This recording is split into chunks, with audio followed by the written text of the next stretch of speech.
Pour l'ensemble des modules, vous pouvez utiliser à chaque fois, dans la partie supérieure droite, en fait, un certain nombre de boutons d'action, voire de zones de recherche. Alors, le premier élément ici, imaginons que nous soyons dans les contacts, nous souhaitions récupérer, par exemple, les établissements qui comprennent le terme grenier.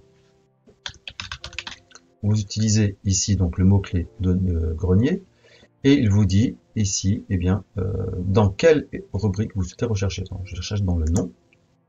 Vous voyez que vous voyez apparaître. Vous voyez donc apparaître ici la fiche d'un contact. Pour l'instant, on ne sait pas s'il est une entreprise ou si c'est un particulier. Par contre, vous savez que par rapport à ce contact, il y a un certain nombre de pictogrammes qui vous donnent des informations, notamment d'un calendrier. Vous avez ici une opportunité en cours et 5 bons de commande qui ont été validés. Si vous souhaitez, par exemple, rajouter un autre mot-clé, par exemple CCI, vous ajoutez en fait directement à côté et vous voyez que automatiquement il va intégrer le terme ou entre les deux occurrences. Si vous souhaitez supprimer, bien sûr, vous supprimez les éléments. Vous pouvez également utiliser les options de filtre prédéfinies, à savoir faire apparaître les individuels, dans lequel on aura par exemple les acteurs internes de l'entreprise, et éventuellement des acteurs externes qui auront eu comme statut organisme individuel. Alors prenons par exemple l'URSSAF, étonnant pour l'individuel, je vais cliquer dessus, et je vois qu'effectivement la fiche ici du contact était un particulier. Je peux le modifier et basculer en société, par exemple. Je reviens sur le contact, et vous voyez que du coup l'URSSAF a disparu parce qu'elle ne correspond pas à mon filtre. Je peux supprimer mon filtre ici en cliquant à nouveau sur la petite croix située à côté du cadre. On retrouve aussi éventuellement les sociétés. On peut retrouver un certain nombre de choses et ajouter des filtres personnalisés par exemple. Vous avez aussi l'option des fonctions de regroupement, par exemple par pays. Vous voyez qu'ici finalement, eh bien, on a différents éléments qui apparaissent, notamment les indéfinis. Et vous voyez qu'ici, je vais sélectionner des sociétés regroupées par pays. Si je supprime le filtre société, du coup, je verrai apparaître l'ensemble des contacts à l'intérieur.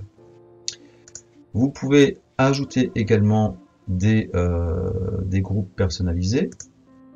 Par exemple, le code postal, j'applique, par exemple. Bon, ici, je n'aurai pas vraiment les informations parce que c'est la même chose par rapport à la France, etc. Je peux supprimer.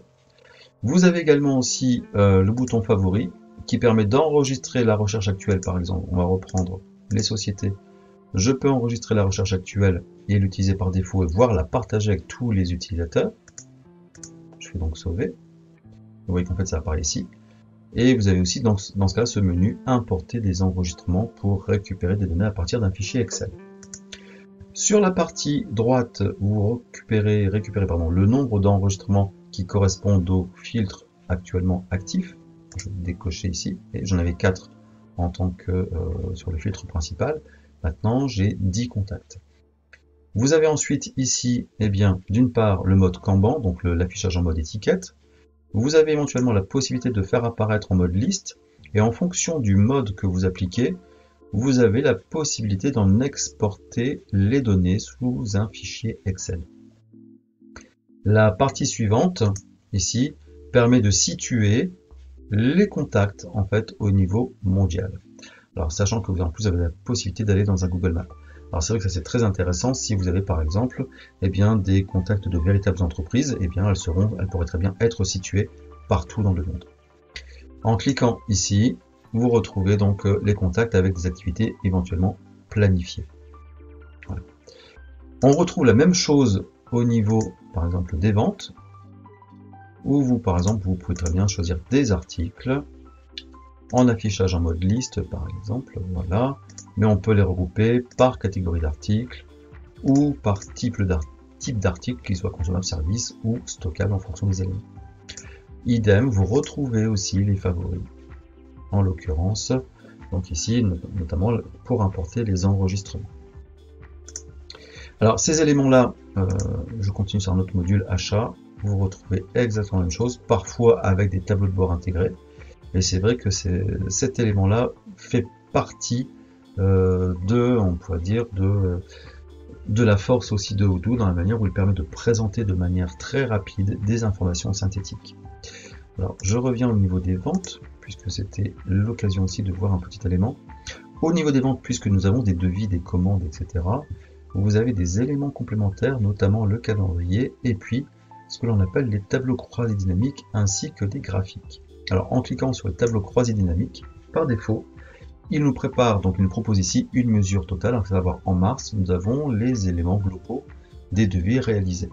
On peut ajouter, par exemple, le montant des taxes, éventuellement le taux de la devise, si ça nous intéresse ou pas, le montant hors taxe, ou le comptage, à savoir le nombre de devis qui ont été réalisés. Ceci étant que, là pour l'instant, nous avons fait des actions commerciales uniquement pour le mois de mars. Il est possible aussi de réaliser des graphiques, dans lesquels vous pouvez choisir donc soit des histogrammes, soit des courbes, ou encore des graphiques à répartition sectorielle. Ces éléments-là peuvent constituer ce que l'on appelle le tableau de bord de suivi rapide des ventes, et que l'on trouve aussi au niveau des achats, mais aussi au niveau de l'approche comptable.